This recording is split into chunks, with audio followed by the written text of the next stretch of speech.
A combination of tools here made from stuff, found items. This is the coat rack camber made out of a coat rack that I found at the curb. It took me 2 hours to put it together. And we've had it for 12 years. And we cut a lot of stones on it. Here's some samples of the stone cut. Using this method, they've been cutting stones on these machines in India for over 2,000 years. So I'm not the first guy to think it up, but I'm the first person to put the junk together. Here, stateside, from found pieces. This one is a hand grinder. This is a dog bowl. This is from a cabbing machine or faceting machine. The part that fits in to drip the water is a ferrule from a paintbrush. Because I was looking for something and the rubber hose didn't work. So I'm looking around and I go, oh, there's paintbrush ferrule. So I pull the wood out, and pull the things out, and I fit it on in there, and it worked perfect. And this metal piece is the arm of the rear window wiper of a car. So I was looking for a piece of metal that could bend, and so I put it all together and just I winged it. So this is the coat rack. This is a tent pole from a tent, fiberglass, weed eater line. It's got a 600 grit diamond wheel on the end. And that's a tiki mug I got at the flea market because it's a little tiki. When we're cutting stones with a hardness of 4 and under. 5, you need a little bit more speed to get the polish on. So rhodochrosite, turquoise, amber, coral, all of those are good candidates to cut on this machine. So remember 4 and under for hardness. So rough it out on, yes, we're going to rough it out on this one. So there's the piece of rhodochrosite. And we got it dopped up in the traditional way of dopping the stone. And hold on a second, I gotta turn the machine on. There we go. Slower. Easy. Right there.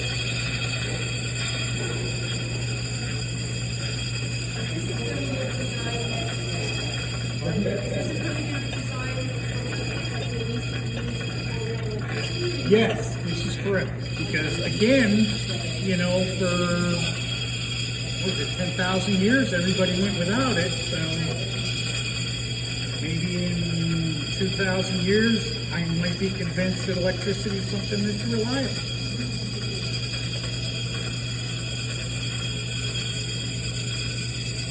You know, 150 years ago, we were all riding horses. So this curve went like that. And I just haven't quite admitted to getting on board with tech.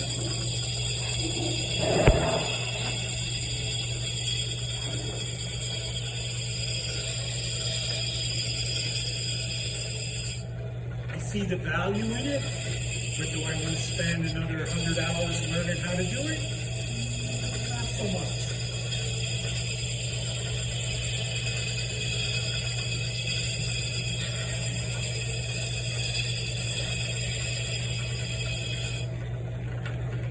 So we're getting the shape. A little faster. So in class we have teams. One person's the motor and one person's the cutter. Or you can do it on your own.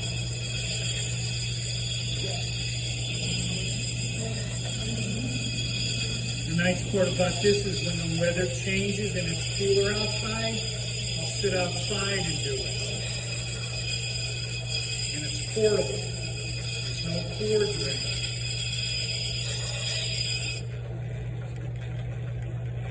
And we'll put the radius on it.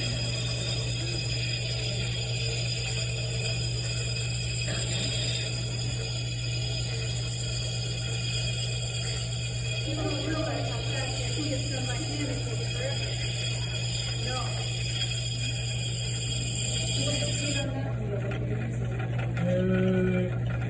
on. There's 100 grit. Yeah.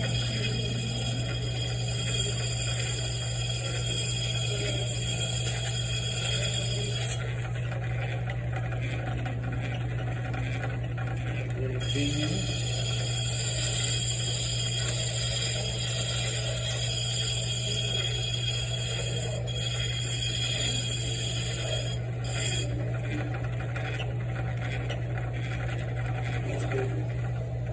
Now we take the sander. This is 220. The 600 that's wore out is the best one. So when I'm sitting at home watching Wheel of Fortune, Monday through Friday, I've got the mouse pad across my leg, like this, and the little cup of water, and I'm doing the opals. You can do opals this way with the 600 grit, and you just sit there and you grind on your opals, and when you dip it in the water, and you can pull it up and the water just covers it like it's polished, you are 5 minutes from a shine with cerium oxide. But the speed has to be there. You need at least, 500-600 RPMs on the wheel to get, because it's opal six and a little bit. So let me do some here with this. And so you need something with a little bit of sponge to it and a little bit of give. The 600 grit that's wore out is perfect. Do not throw that away.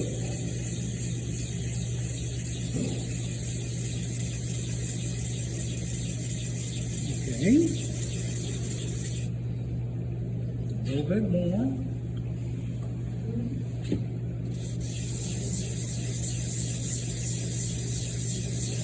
And we're doing it quick for demonstration purposes, but if you had time, then you could do like a little nuance where you're twisting your arm to get more of a, cabochon shape to it. So there's that. And we get it about that far. And then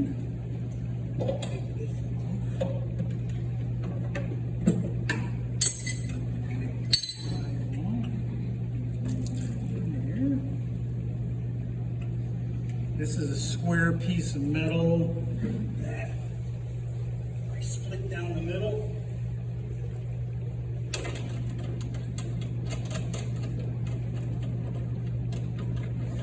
I cut the slot in the center to take the different size pieces of dowel.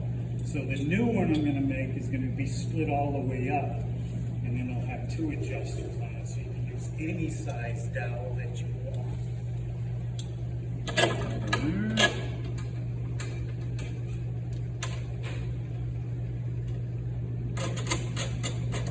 So I would not consider myself a hoarder, but I will consider myself a repurposer. Because when I look at something, there's really nothing that's actually junk. I look at it and say, well, yeah, that's a good idea for that being that, but if we do this, we could turn it into that. So, got a leather strip with 2 coat hangers sewn. That one's getting a little leather. 2 coat hangers sewn. Fabulouser. Fabulouser. Everybody should get a stick of Fabulouser for polishing stuff. Rouge is like oil-based, so it's hard to clean up. This is water-based, so it's a lot easier too. And it doesn't taste bad. Because hold that.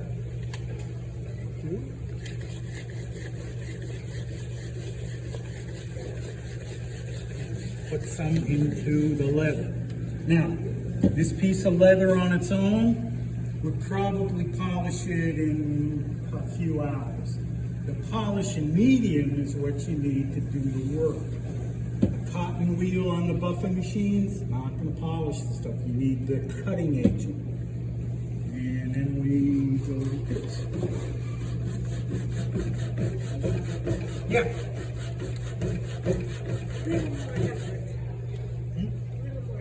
More effort? Did a shoe shine.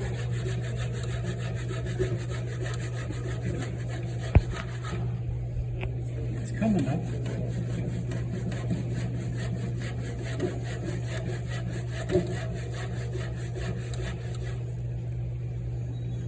About 90% there.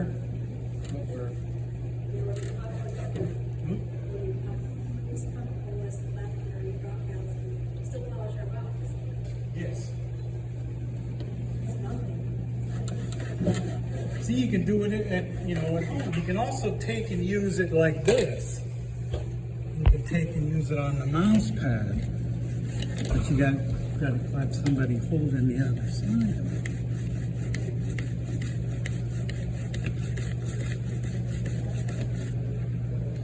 And what it is nuance and inflection. It's like turning it with your wrist.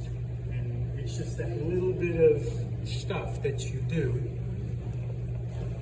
I'm gonna pass that one around. Pass them around.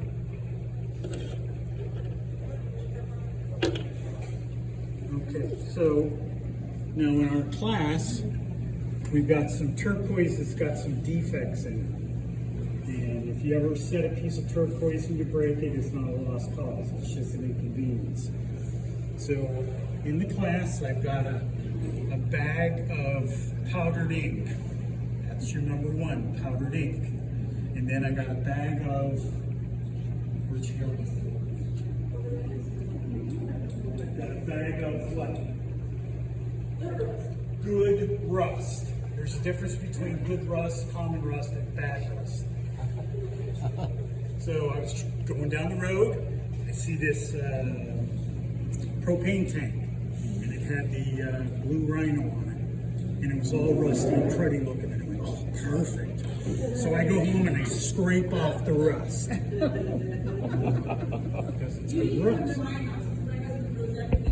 No, don't throw anything away. So now we got a bag of good rust and powdered ink. So you take the rust and run this through a sieve to get the right particle sizes. The rust is just the right color as the background stuff in the turquoise. So you mix up your epoxy with the rust, and then you can also, for real fancy stuff, get pyrite, crush it up, and take those little pyrite crystals and jam them into the little pockets that's in there. Put the epoxy on it with the rust and the black ink for spider web. Let it harden for 2 days. Not 1 day, not half days, 2 days till it's totally solid. And then you can cut it on this machine because it's a slower cut and it doesn't get it real hot. And you cannot tell what, you look at it, oh, geez, that's nice pyrite. And yeah, sure, dug it out that way.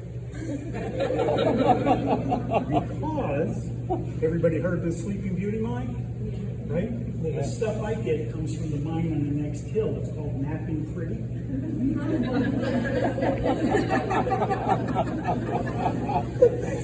Oh yeah, I write my own material. I'm sorry. Wow. Okay, so that sort of concludes our demonstration. Feel free to come by the classroom. Oh yeah, we'll do this stuff too.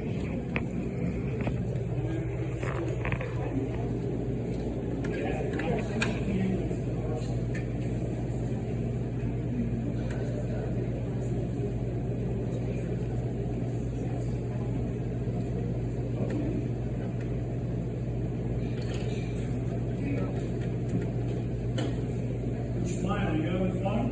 Oh, okay. I'm thankful for my feet every day. All right, here we go.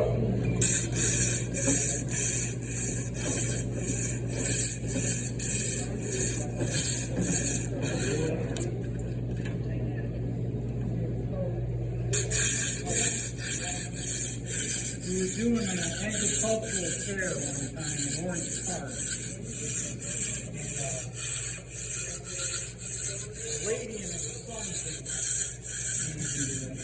you just focus on the spinning wheel. I mean, you just stuck on it. And I said to her mom, I said, "Do you want to let him cut a stone?" She goes, "I don't know." I said, "No, we're right here. We're not going to let him happen." So, anyway, we let him cut a stone. And I did the thing, and he did the cutting, polished it. He was there about 15 minutes. And, near the end, I looked over at his mom, and she got like a tear in her eye. And I said, what's wrong? And she goes, "Really, so I fixed it. And he really don't seem focused at all." So we sort of, we got him, we reached him that day. So I was kind of happy for him. This is probably a 120.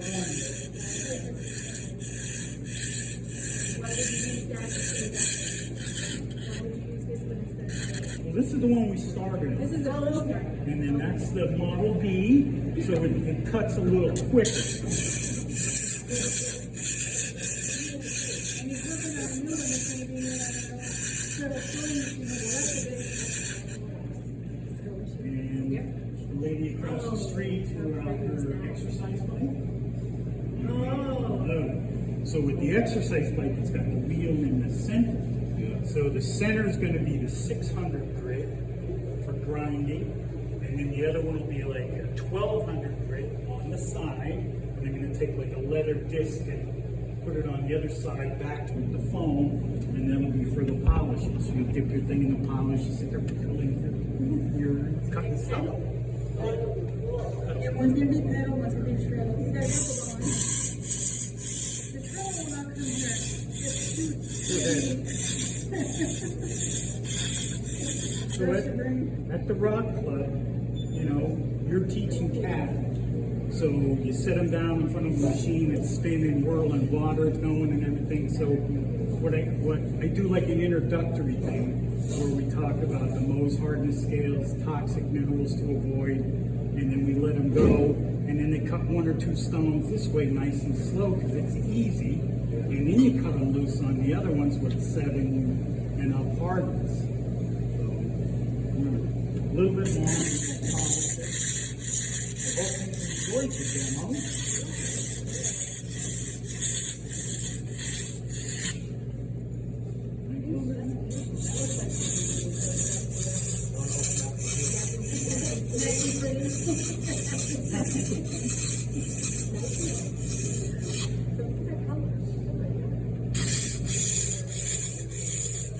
This stuff's getting harder to find now. I mean, it's just...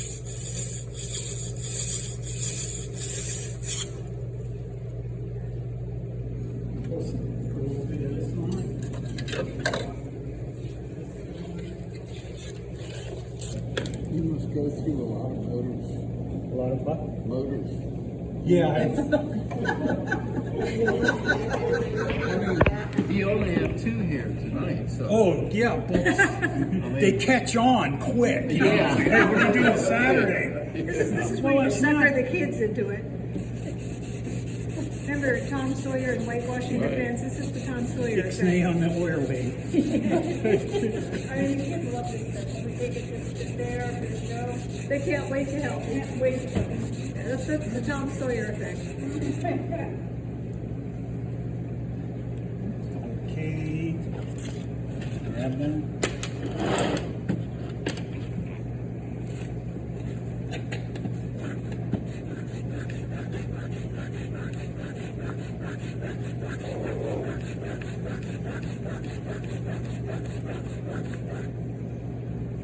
I noticed it's falling. It's coming up. Another 10 minutes and He you gets have exercise at the same time. Yes. Didn't they used to cut star movies and things like that about 200 plus years ago? 1,000, yeah, How did they India. do that? Pardon? How did they do that? It's the hearts and minds. Okay, there's a book. They should have brought it, but it's all about rubies and stuff from India. And they use ground up petrified wood. The stuff that looks from like brilliant Alabama, got all the crystals in it. Yeah. They grind that up, sort it by size through a sieve, and then they bond it to a piece of wood with some kind of weird, it's not epoxy, but it's a natural glue. And then they do the thing. And then on other ones, they'll take a large sapphire crystal, and then through time they grind the different dimensions for the stone into the sapphire, which is 8 plus. So you can cut a stone 8 and less with it. And so the board, once the board gets worn, you heat it up with a torch, and you can get like 5 or 6 good sessions out of the board before it wears out. But the Indians have been cutting stones. Hindus have been cutting stones for 2,000 years. So the guy on the TV, Gem Hunters, they did a sapphire with one of these cabin machines that was worth 50 grand.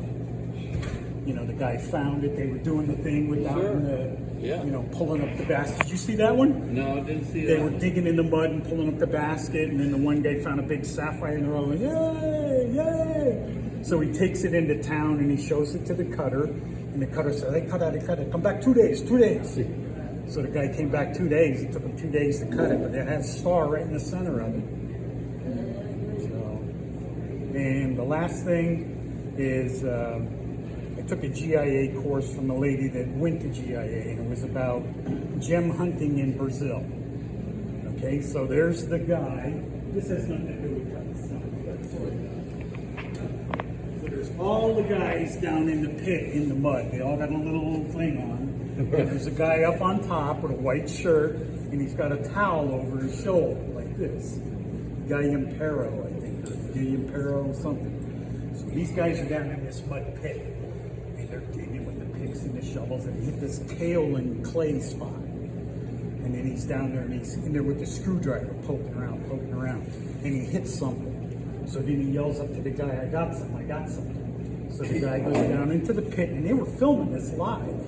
And he takes his screwdriver and he's poking around in this kaolin clay, and he grabs the end of this crystal and he starts pulling it out. And it was aquamarine crystal. It was that big, and it was perfect.